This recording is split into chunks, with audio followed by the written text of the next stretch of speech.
One of the things I really, really hate and absolutely get offended by, you do too, probably, are bullies. People who take advantage of other people, particularly underlings or just regular people. And I don't care if the bullier are men or women, black, white, yellow, Asian, Jewish, Christian, whatever. A bully is a bully, among other things.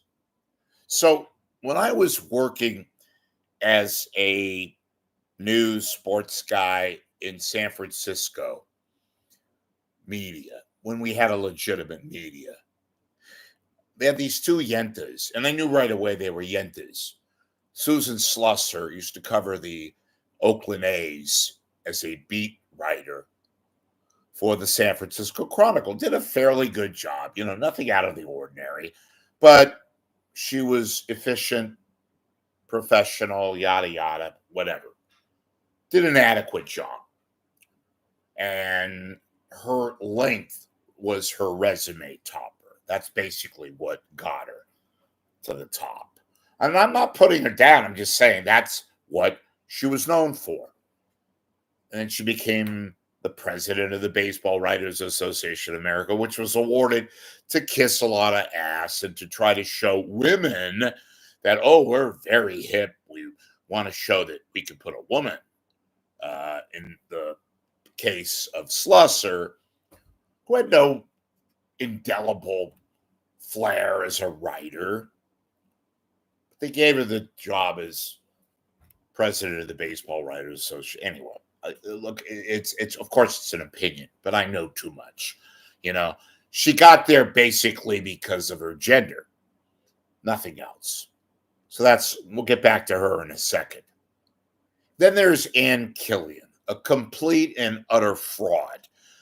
Personality wise, she's was responsible for trying to end the career, really, of this schmuck, who I could call a schmuck now, Damon Bruce, because he did something stupid and she went out on a limb and called him every name in the book and tried to basically blacklist him.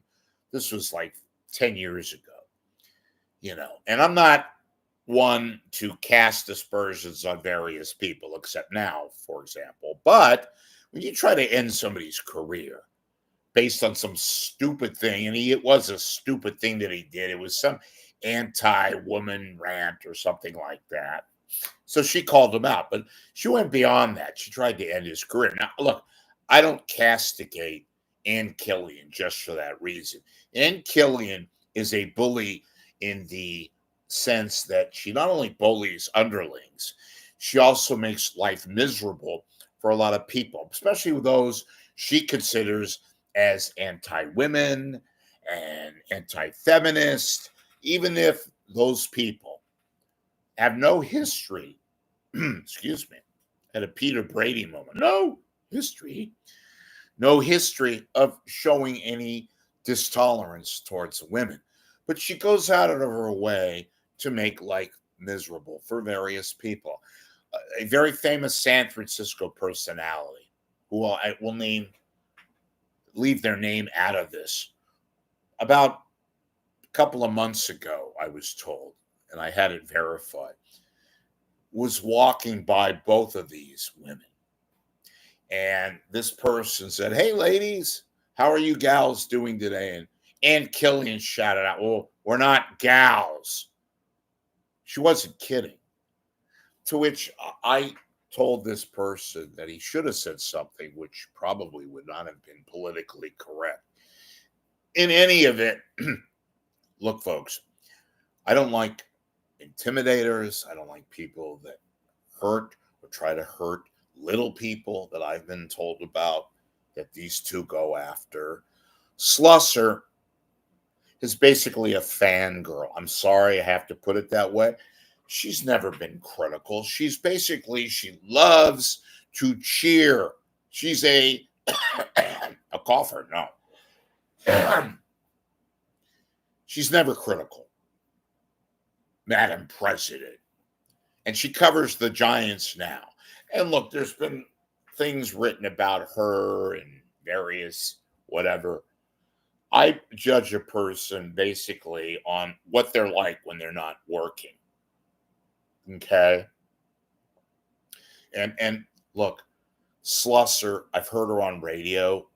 And she's been told ostensibly, talk about the team that you're covering. Be critical. And God knows the Giants, you can be critical about the Giants. Yet she's all giggly. And I hate people that giggle. Be critical. Talk about the team's lack of success. Talk about Larry Bear. Talk about Buster Posey.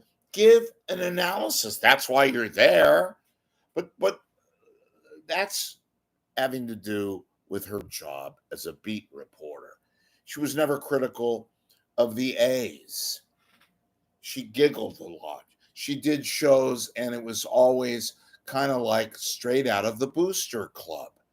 I'm not saying you're covering Watergate or politics and you have to go out of your way to be critical just to be critical, but your job is beyond the toy department. It is your duty.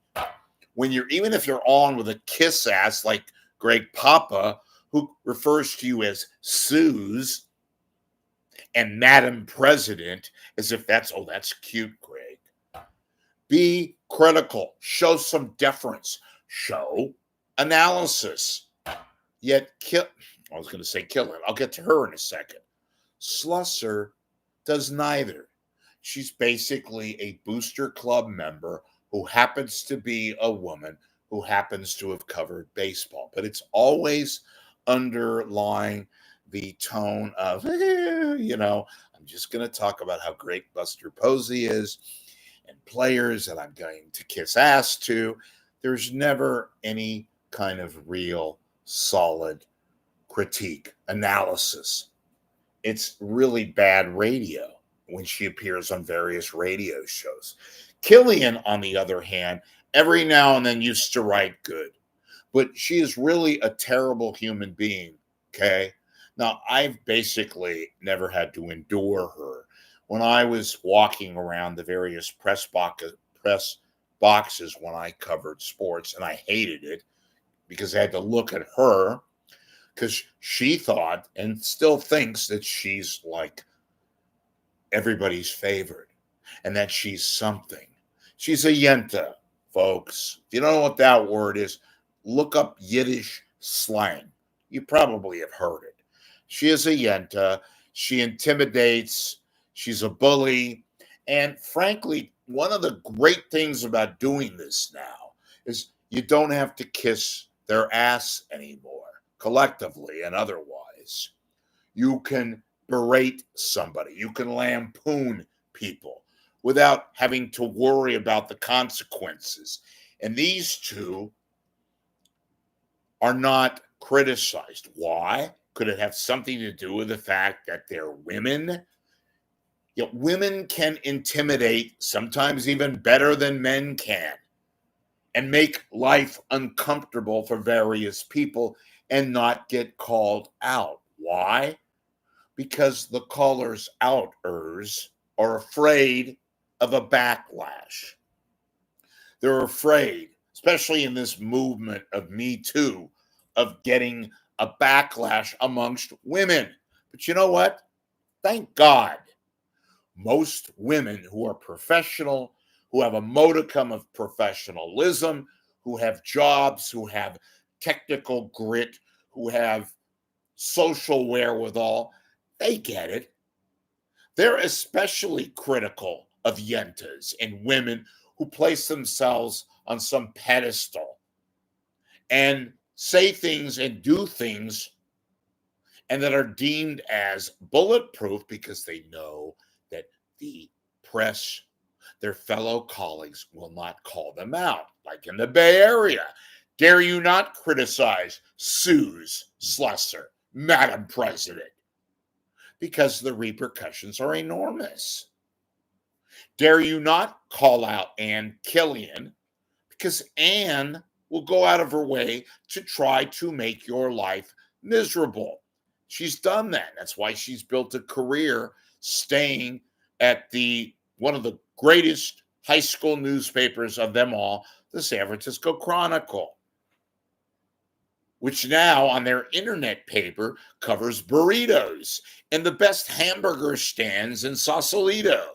They're not really a newspaper. They're more like a post-it board. They're crap. But Killian is in a distinction all by herself. Not a very nice person. Even the people that she deems as likable, well, they can't stand her. And I'm just telling the truth, folks. It's not very popular. There'll probably be repercussions. But, one of the reasons why you come here is because this is unfiltered. This is not a broadcast that has to worry about the repercussions of advertisers who says what's on his mind, who doesn't just say it to say it, who tells the truth, not your truth or my truth, the truth. And the truth is these two Yentas have made life miserable for a lot of people. And professionally speaking, they're nothing. Yet they get idolized and worshipped by a sports, which is really the toy department, as you know, a group of people who fear that they really shouldn't go down that road. All the while knowing that Killian is a mean, angry, bitter little lady. And that Slusser is largely more professional, has more integrity than Ann Killian, but is nothing more than a cheerleader and could also have her moments to make life miserable for those who dare criticize her, even though when she goes on the radio to ostensibly, periodically, we would hope, talk about the Giants and things. It doesn't even have to be about the Giants. Be critical. That's why you're appearing on the radio, not to sound like you're a booster girl or a booster club patron. If you want to be taken seriously, Madam President, then be serious and stop with the giggles. Quit pretending to be, Buster Posey's critical, prosaic presser. You're not. These two Yentas wouldn't last a day in New York or LA or Chicago or Boston, where the sports writers, including, by the way, women who are good and talented and often offer critical prowess, are taken seriously. And they have personality. They have vigor. They are passionate. And guess what? They're also really cool and nice and don't have a stick inserted somewhere.